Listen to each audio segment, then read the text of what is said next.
1 milyardı şu fevralde düşürген. Bravo. 4 aydan beri çıdadı. 4 aydan beri açıda.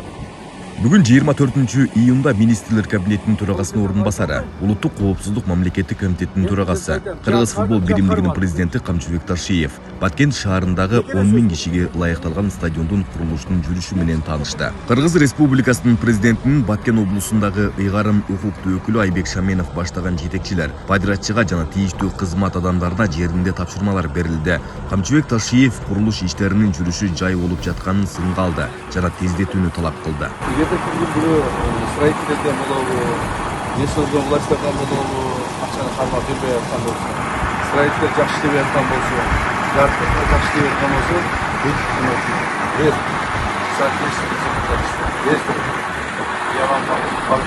это дело возьмите на контроль полностью. 4 aydan beri budan işine düşüyor. Meni kırattandırmay жатты. Eğer mınday tempede жүре турган болсо, эми үйүнбөй калат. Şurada үйүнбөй калат. Бургулат деп, үкүчүлүк берди. Жана МЧСке бердик, МЧСтин пулдары бар көп деп. Кана эм кылган иш. Не кылышым керек мен? Я.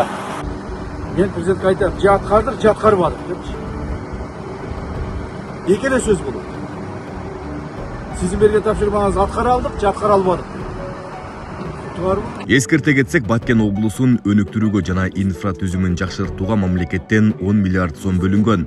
Анын 1 миллиард сому стадиондун курулушуна каралган. Стадионго караштуу аймактын жалпы аянты 10 гектарды түзөт. Стадионго караштуу аймак футбол аренасынан сырткары 3 машыгуу оюн талаларын жана 4 кичи футбол аянчаларын камтып, алардын жанында кийим алмаштыруучу бөлмөлөр орун алмакчы. Ал эми стадиондун өзү жана бир футбол аянча жарык берүүчү шам чырактары менен жабдылап, футболдук беттештерди кечки убакытта кабыл алууга шарт түзүлөт. Стадиондун аймагында профессионал футболчуларды жана жаш оюнчуларды кабыл ала турган 100 кишилик жатакана комплекси курулат. Футболдук борбордо 200 унаага ылайыкталган унаа токтотуучу жай орун алат. Мындай футболдук ири инфратүзүм Кыргызстандын эгемендүүлүгүнүн тарыхында Баткен аймагында алгачкы жолу ишке ашууда. Стадиондун курулушун аякташы менен облустук жана республикалык маанидеги масштабтуу иш-чараларды өткөрүүгө мыкты шарт түзүлөт. Бул иш-аракеттер Кыргыз Республикасынын президентинин 2024-2034 жылдарга Кыргыз Республикасында футболду андан ары өнүктүрүү боюнча чаралар жөнүндө жарлыгынын алкагында ишке ашууда.